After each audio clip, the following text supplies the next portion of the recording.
Por exemplo, a lei da ficha limpa é um clamor popular, é um exemplo disso. A lei da ficha limpa é um exemplo disso. Nós tivemos um exemplo prático, alguns anos atrás, que foi a lei dos crimes hediondos. A lei dos crimes hediondos foi aprovada num momento de clamor público também, da escalada da violência nas grandes cidades, em que alguns crimes, notadamente aqueles com grande violência, estupro seguido de morte, sequestro seguido de morte, passaram a ter um tratamento diferenciado. 10 anos depois da vigência dessa lei, quando o Supremo Tribunal Federal já havia sumulado essa questão, sumulado é quando um tribunal decide reiteradamente aquela matéria, aí chega a um ponto de ele dizer, eu não vou mais decidir, isso aqui já está consolidado. Uma súmula. Já havia sumulado a constitucionalidade da lei dos crimes hediondos quando ela proibia a progressão de regime para os crimes hediondos. Mas aí, 10 anos depois, mudou a composição do Supremo. E o Supremo, erroneamente, no meu entendimento, revê essa lei. Veio um pedófilo estrangeiro que veio ao Brasil alegando que vinha trabalhar em programas sociais com crianças, estava violentando as nossas crianças. Esse indivíduo conseguiu, através de um habeas corpus, escrito por ele próprio, chegar ao Supremo Tribunal Federal e derrubar toda essa estrutura legislativa que proibia a progressão de regime. O equívoco dessa decisão foi tão profundo que, não sei se você lembra, mas dias depois, o presidente, a então presidente do Supremo, a ministra Helen Grace, e o ministro Gilmar Mendes, que era o vice-presidente, estavam em visita oficial ao Rio de Janeiro, numa caravana do Judiciário no Rio de Janeiro, quando a caravana foi atacada por bandidos, os veículos oficiais da Justiça foram roubados e os 2 ministros do Supremo foram deixados a pé, salvo engano, na linha vermelha, um dos lugares mais violentos do nosso país. Quer dizer, essa, por si só, já era uma demonstração desse equívoco. Recentemente, nós recebemos no Acre um mutirão carcerário do Conselho Nacional de Justiça. E eu tive a oportunidade de fazer várias falas manifestando as minhas preocupações. A justificativa do CNJ de ter escolhido o Acre para esse mutirão era que nós teríamos a maior população carcerária proporcional do país. E aí eu perguntava a eles, não chegou a vir nenhum conselheiro, vieram juízes de primeiro grau, auxiliares do conselho. E eu perguntei em várias oportunidades o que esses números significavam, considerando que o Acre faz fronteira com 2 países produtores de cocaína, considerando que no Acre nós não temos presos em delegacia, considerando que no Acre nós não temos nenhum histórico recente de rebeliões violentas. Aqui do nosso lado, Rondônia tem um presídio de Urso Branco, que eu não sei se você sabe, o seu telespectador sabe, tem mas um histórico terrível e o Brasil está respondendo perante a Corte Interamericana de Direitos Humanos pela existência daquele presídio. E pelas atrocidades cometidas no Urso Branco. Exatamente. É verdade. Não existem esses fatos no Acre. Um estado como o nosso, que teve aí um capítulo negro do crime organizado, grupos de extermínio dentro das polícias, essas pessoas estão todas presas no Acre, num presídio de segurança máxima. Você não ouve falar em rebelião, em confusão dentro do presídio. Mas, doutor Samir, então, como o CNJ, ao realizar aquele mutirão carcerário, foi colocar muitos apenados perigosos nas ruas por conta dos regimes de progressão, o Ministério Público tem um remédio para isso, porque nós sabemos que muitos crimes contra a vida, assassinatos que aconteceram recentemente, foram cometidos por apenados que estão justamente em regime de semiaberto, no regime de progressão de pena. Existe um remédio para isso que o Ministério Público pode ajudar? Eu recebi o relatório, fiz essas falas, como eu lhe disse, com muita preocupação, mostrando todos esses dados aos juízes auxiliares e dizendo mais a eles, olha, nossa população carcerária é em torno de 3 mil presos no Acre inteiro. E segundo dados da Secretaria de Segurança Pública, nós temos mais de 3 mil mandados de prisão em aberto. Então eu dizia a eles, na visão do Ministério Público, nós não prendemos muito, nós prendemos pouco.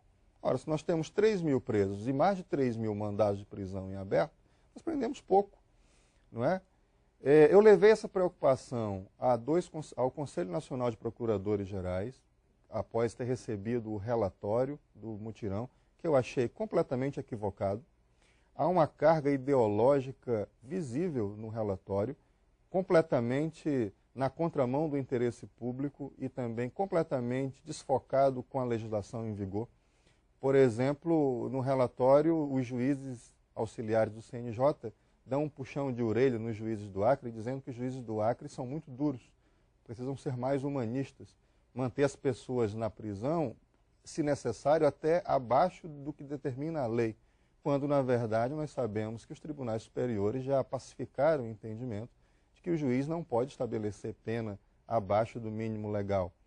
O relatório também proíbe e diz lá que fizeram pressão às juízes da execução penal de Rio Branco e de Sena Madureira, proibindo que o juiz da execução penal no Acre fizesse a verificação das cartas de emprego, quando nós sabemos que é um verdadeiro derrame de cartas de emprego falsa, apresentada pelos detentos, né? Eu evito usar essa palavra reeducando, porque eu acho que se a família não educou, se a escola não educou, não vai ser o presídio que vai educar. Verdade. Mas há um verdadeiro derrame de cartas de emprego falsas denunciados pelo Ministério Público, constatados pelos juízes da execução, e vêm juízes de fora que não conhecem a realidade do Acre e fazem pressão para que seja proibido de ser aferida a veracidade dessa carta. Eu levei isso ao próprio Conselho Nacional de Justiça, reclamei disso, e eu sei que já foi levado ao plenário.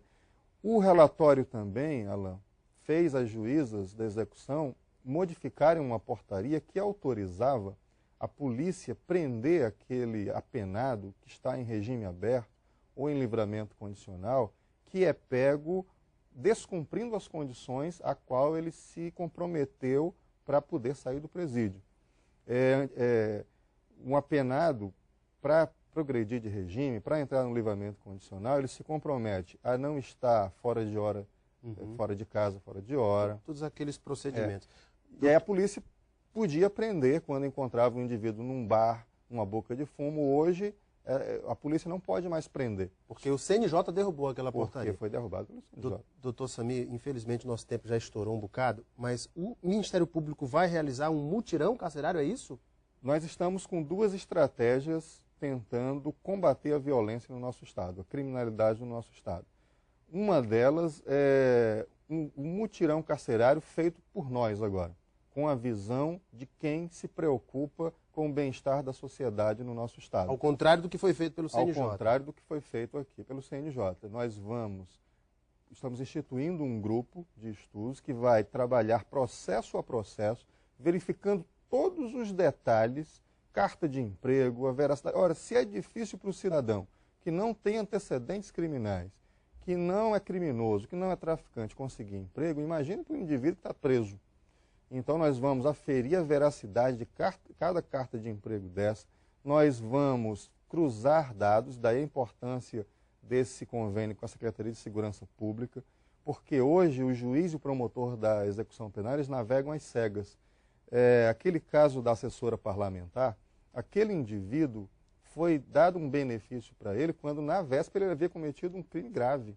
Só que o juiz e o promotor da execução penal, não tinham conhecimento. Eles não têm como aferir isso, porque esses dados não vão imediatamente para o processo de execução. Doutor Samir, quando acontece esse mutirão? Nós ontem já instituímos o grupo, vai ser publicado o ato. Acredito que ainda esse mês a equipe começa a trabalhar. Estamos organizando também, estamos convidando todas as instituições de segurança pública, a Polícia Militar, a Polícia Civil, o DETRAN, a CEMEIA, que embora não é um órgão de segurança pública, mas é da área ambiental, para nós fazermos uma força-tarefa para recuperar o canal da maternidade, que foi um espaço idealizado e construído, inclusive a partir de uma ação civil pública do Ministério Público, para ser um espaço para a família acriana, para as famílias levarem seus filhos para o lazer, para a caminhada, para o bem-estar. Esse espaço nós estamos perdendo hoje. Se você passar de manhã no canal, você vê aquelas circunferências negras no asfalto que mostram cavalos de pau, pegas, pessoas fazendo balbúrdia, consumindo bebida alcoólica e dirigindo. Até consumo de entorpecentes nós temos notícia naquela zona. Então nós vamos recuperar de volta esse espaço público. Gente, eu conversei aqui com o Procurador-Geral do Ministério Público do Estado do Acre, doutor Samir Barbosa Lopes. Nosso tempo está estourado. Doutor Samir, muito obrigado pela sua vinda. Foi um prazer bater um papo com o senhor, viu? É sempre um grande prazer vir aqui, né?